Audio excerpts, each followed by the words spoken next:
Hey, welcome back to another print and paint session, and today we're going to learn how to follow this color wheel and also mix your primary, your secondary to give you your tertiary colors. Woo woo.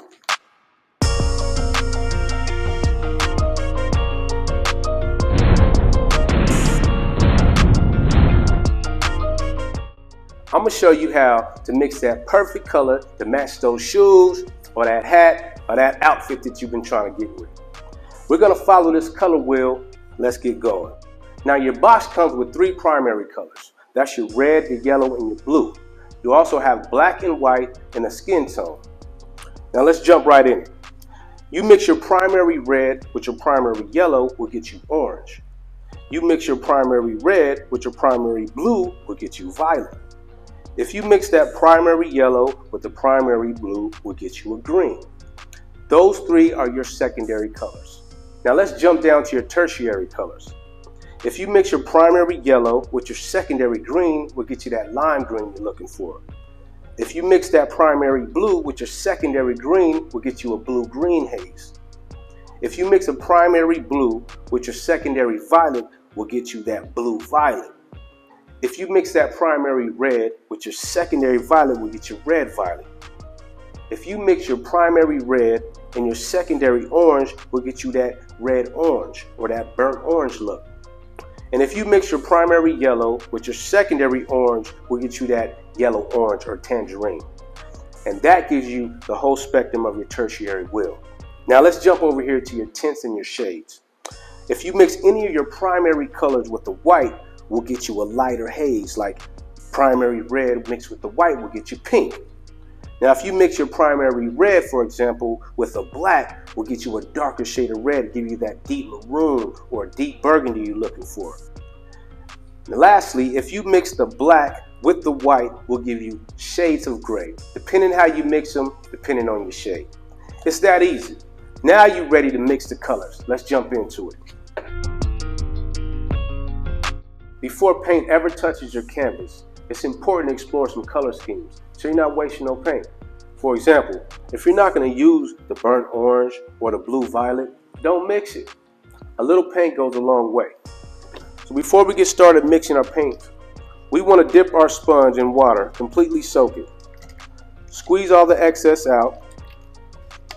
The sponge is going to be used to clean your fingers, your brush, and your mixing spoon. Now, let's mix orange. Orange mixes with red and yellow.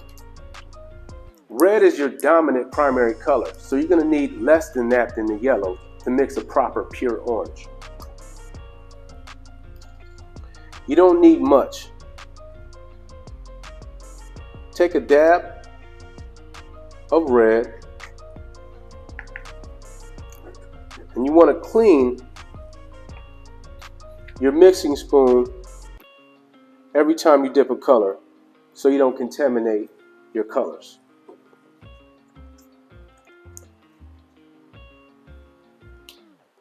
It's going to take more yellow than red. So get a little more yellow than red and continue to mix. Now as the colors mix, the desired color will set in about 30 seconds. You want to make sure you get all of the colors completely mixed in to get a consistent color. Like I said, a little paint goes a long way, and this is enough orange to get proper coverage on our t-shirt.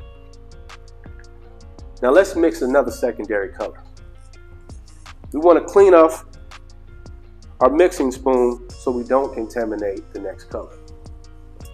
Now let's mix the green. Green is a combination of yellow and blue. With blue being your dominant color in green, we're going to use a 2-to-1 mixture.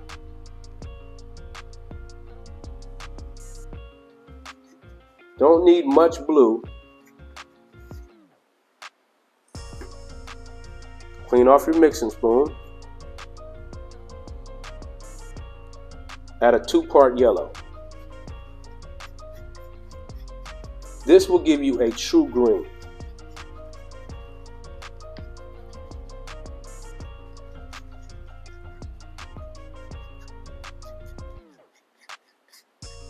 Continue to mix until both colors are completely mixed in.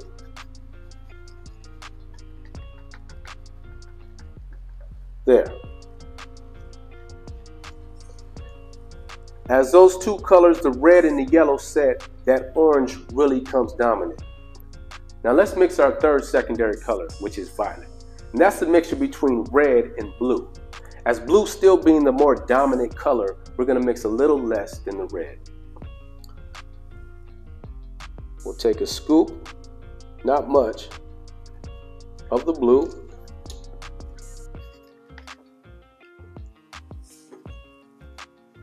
Clean our spoon. Mix with the red. And just like the other two colors, you want to mix them completely in until neither of the colors are visible. Now you can see the violet start to come through. Depending on the darkness, you can always add more red or more blue. In 30 seconds, that will set to the desired violet color. Now these are your secondary colors. Now if you mix any of these secondary colors with any of the primary colors, you can achieve any of the colors on the spectrum. Now let's get painting. Let's go.